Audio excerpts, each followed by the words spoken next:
Sir ఇది తిరగండి sir.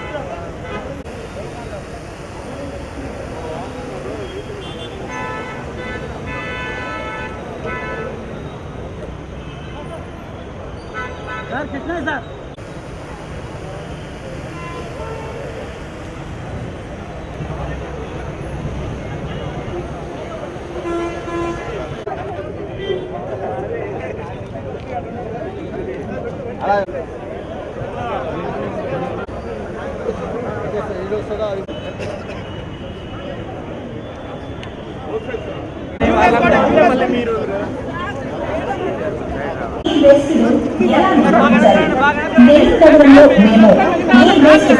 కేంద్రాల్లో కియోస్కులు ఏర్పాటు చేస్తున్నాం. దయచేసి మీ ఇంట్లో వాడకానికి లేని ఎలక్ట్రానిక్ వస్తువులను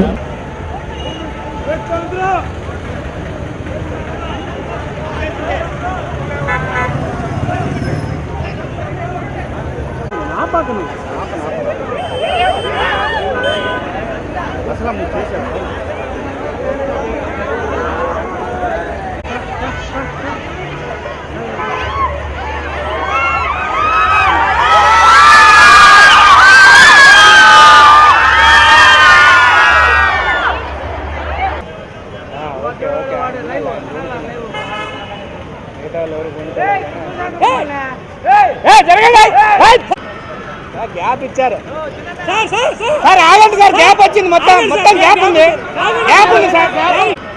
సార్ గ్యాప్ ఇచ్చారు సార్. ఆగండి సార్, గ్యాప్ వచ్చింది. మొత్తం గ్యాప్ ఉంది సార్.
బెలూన్స్ వదిలి ప్రోగ్రామ్ స్టార్ట్ చేసుకున్నట్టుంది.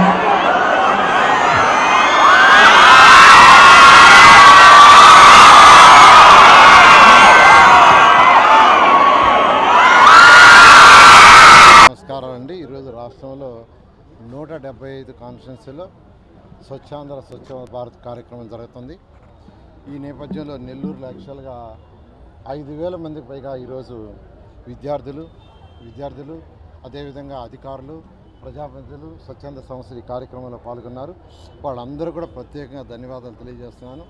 ముఖ్యమంత్రి గారు ఒకటే చెప్పారు, నిజమైన స్వచ్ఛాంధ్ర స్వచ్ఛ భారత్ని మనం సాధించాలంటే ప్రతి ఒక్కరి యొక్క మనసు స్వచ్ఛంగా ఉండాలి, ప్రతి ఒక్కరు ఇల్లు శుభ్రంగా ఉండాలి, పరిసరాలు శుభ్రంగా ఉండాలి. ఈ 3 జరిగినప్పుడే మనం నిజమైన స్వచ్ఛాంధ్ర స్వచ్ఛ భారత్ సాధించగలమన్నారు. ఆ యొక్క స్లోగన్తో ఈరోజు మేము ముందుకు పోతున్నాం. ఈ నేపథ్యంలోనే ప్రతి నెల ఒక థీమ్తో ముందుకు పోతున్నాం. ప్రతి నెల 3వ శనివారం ముఖ్యమంత్రి గారు స్వయంగా ఈ కార్యక్రమాన్ని నిర్వహిస్తున్నారు. అయితే ఈ నెలలో ముఖ్యమంత్రి గారు విదేశాల్లో ఉండటం వల్ల ఈ కార్యక్రమాన్ని రాష్ట్రంలో ఉన్న 175 కాన్స్టిట్యున్సీలో ఈరోజు ప్రజాప్రతినిధులు, అధికారులు చేస్తున్నారు. ఈ నేపథ్యంలో నెల్లూరులోని ఎంతో ఘనంగా యాక్చువల్గా ఈ కార్యక్రమం చేశారు. ఈ నెలలో అయితే ఈ వేస్ట్ ఏదైతే మన ఇళ్లలో వచ్చే ఎలక్ట్రానిక్ వస్తువులు ఉన్నాయో అవన్నీ ఎక్కడంటే అక్కడ పారేయకుండా వాటిని ఒక ప్లేస్కి చేరిస్తే సచివాలయాలు చేరేటట్టుగా చేస్తున్నాం. సచివాలయాల నుంచి ఫ్యాక్టరీలు తీసుకుపోయి వాటిని రీసైకిల్ చేసి మళ్ళీ వాటిని వాడతారు. అలాంటి కార్యక్రమాన్ని ఈ యొక్క నెలలో ఈ 3వ శనివారం స్టార్ట్ చేశాం. రాష్ట్రంలో ఉన్న ప్రజలందరికీ ఒకటే చెప్పేది, ఈ వేస్ట్ని మీరు సచివాలయాలకు ఇవ్వండి, సచివాలయాల నుంచి వాటిని ఫ్యాక్టరీకి పంపిస్తాం. అందువల్ల పొల్యూషన్ తగ్గుతుందని నేను అందరికీ తెలియజేస్తాను. Thank you.